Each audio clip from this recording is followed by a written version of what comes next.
Hello साहब तिवारी जी के यहाँ से बोल रहा हूँ। अच्छा बताइए। सीए आपके, उन्होंने मेरे को बताया था कि मैं आपको थोड़ा सा फोन करके इन्फॉर्म कर दूंगा। साहब टाइम है आपके पास? करी तो बात हुई थी तिवारी जी से मेरी, वो बता रहे थे टीडीएस वगैरह के नहीं, बारे में। टीडीएस का तो हो गया, टीडीएस का हो गया। मैं आपको सिर्फ इन्फॉर्म, अभी आपकी बुक देख रहा था मैं, तो तिवारी जी बता रहे थे सीए, वो कह रहे थे कि मैं थोड़ा सा आपको बता दूं, जी जी बताइए। क्योंकि वो ऐसा है ना, टैक्स वैक्स का फिर काम फिर लटक गया था सर। नहीं बताइए। एक सेकंड, 30% टैक्स ये तो पे कर दिया सर हमने आपका, ठीक है सर।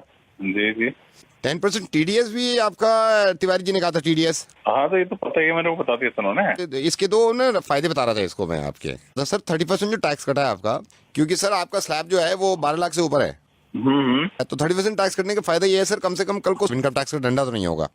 और जो सही है, ये 10% टीडीएस भी आपने इसलिए काटा कि कल को आपको कोई प्रॉब्लम ना हो, ठीक है। है ना। तो सर ये दो फायदे हो गए, मतलब इनकम टैक्स के डंडे से बच गए, दूसरा ये टीडीएस के भी डंडे से बच गए।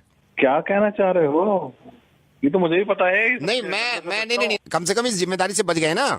क्या कह रहे हो यार? सर मैं ये कह रहा हूँ, ये देने के बाद आपके ऊपर से जिम्मेदारी हट गई, आप कल को पागल है कि एक ही बात 30% को पकड़ लिया तूने? मेरे को पता नहीं है ये बात। ये तो पता है सर आपको।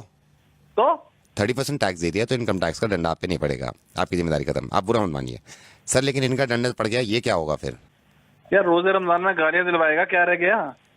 सर ये क्या? सर 2.5% ज़कात है? 2.5% ज़कात। साहब मैं माजरत चाहूंगा कि रोजे में मैं आपको ज्यादा बुलवा रहा हूँ, लेकिन ये 30% टैक्स दे दिया आपने, जो कि बहुत अच्छी बात है, क्योंकि एक उसूल है हिंदुस्तान का कि आप अगर 12 लाख से ज्यादा कमाते हैं तो 30% टैक्स देंगे, और देने के बाद मुतमईन हो जाते हैं इस बात से कि अब कोई जिम्मेदारी आपकी नहीं है, ना ही किसी चीज की पेनल्टी पड़ेगी। टीडीएस दे देते हैं आप 10%, साहब 2.5%, वो भी आपकी इनकम पे नहीं, आपकी सेविंग पे, सिर्फ 2.5% ज़कात, जो कि आप नहीं देते हैं। आप बिल्कुल ये मत समझिएगा कि मैं इस चीज़ के लिए शर्मिंदा करना चाह रहा हूँ आपको, मैं नाम तक नहीं बता रहा हूँ भाई। मैं सिर्फ ये कहना चाह रहा हूँ कि अगर आप इनकम टैक्स नहीं देंगे तो उससे ज़ाती तौर पर किसी एक इंसान को परेशानी नहीं होगी, वो हमारी मुल्क की तरक्की के आड़े आता है। लेकिन अगर ज़कात नहीं देंगे, वो भी सिर्फ 2.5%, कोई ना कोई तो अल्लाह ताला ने आप में ये बात देखी होगी, सलाहियत देखी होगी कि ये एक ऐसा बंदा है मेरा जिसको मैं इतना दूं, इतना नवाजूं, और अल्लाह ताला को पूरी उम्मीद होगी देने से पहले कि ये इंशाल्लाह उस पैसे में से ज़कात निकालेगा और उन लोगों की मदद करेगा जो मुस्तहिक हैं, जो परेशान हैं, और ख़ास तौर से इस महीने में, जिस महीने में ज़्यादा से ज़्यादा निकालना चाहिए। मैं माफ़ी चाहूँगा सबसे पहले कि मैं इस तरह आपको फ़ोन कर रहा हूँ। मैं रेडियो मिर्ची से नवेद बोल रहा हूँ असलम भाई, और इस बात की किना मत रखिएगा दिल में, वो आपसे मोहब्बत ही करते होंगे जिन्होंने ये बताया कि आप उन्हें प्लीज समझाइए कि वो ज़कात दिया करें, क्योंकि वो भी ये चाहते हैं कि आपकी आखिरत संभल जाए। फोन मत काटिएगा, मैं छोटी सी बात आपकी इस बच्चे की कराना चाहता हूँ। मैंने फोन पे इनको होल्ड पे रखा हुआ और ये बहुत देर से इंतजार कर रहा है। मैं रेहान, जरा फिर से बताना, तुम्हारी अम्मी ने आज रोजा रखा है? नहीं रखा। रेहान क्यों नहीं रखा रोजा उन्होंने?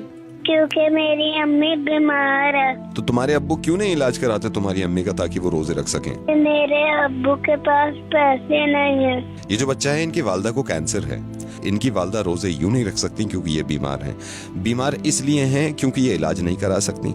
इलाज ये इसलिए नहीं करा रही क्योंकि इनके पास पैसे नहीं है। पैसे इसलिए नहीं है इनके पास भाई क्योंकि हम ज़कात नहीं देते हैं। बहुत मुमकिन था ये कि हम हॉस्पिटल के बाहर अपनी वालदा के साथ बीमार पड़े होते और हम इंतजार कर रहे होते कि कोई ज़कात दे, और इनके वालिद यहां बैठे होते जहां पे आप हैं, और ये अगर ज़कात ना देते और हम तक ना पहुंचती तो कैसा लगता?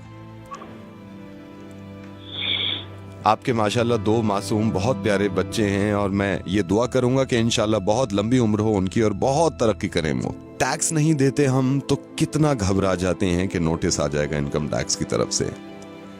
ज़कात नहीं देते हम तो जिसकी माफी नहीं है और उस नोटिस का कोई बदल नहीं होगा। मैं ये नहीं कह रहा हूं कि आप किसको दें, आप जिसको सही समझे, जिसको लगे कि मुस्तहिक है, उसको ज़कात दीजिए। इंशाल्लाह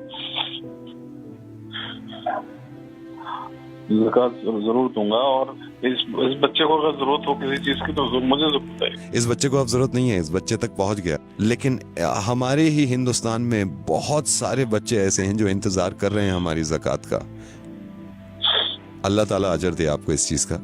आपने अपनी जिम्मेदारी पूरी करी, एक जिम्मेदारी आपकी बन जाती है। ये जो आपने सुना है इस चीज़ को दूसरों तक पहुंचाइएगा और यकीन मानिए इस बात का कि इतने अच्छे कौम में लोग हैं, उनके दिल इतने अच्छे हैं, कहीं ना कहीं वो या तो भूल जाते हैं या थोड़ा सा मिसगाइड हो जाते हैं। इंशाल्लाह ज़रूर लोग एक दूसरे की मदद करेंगे और ज़कात निकालेंगे। मैं इंशाल्लाह फिर आपसे बात करूँगा।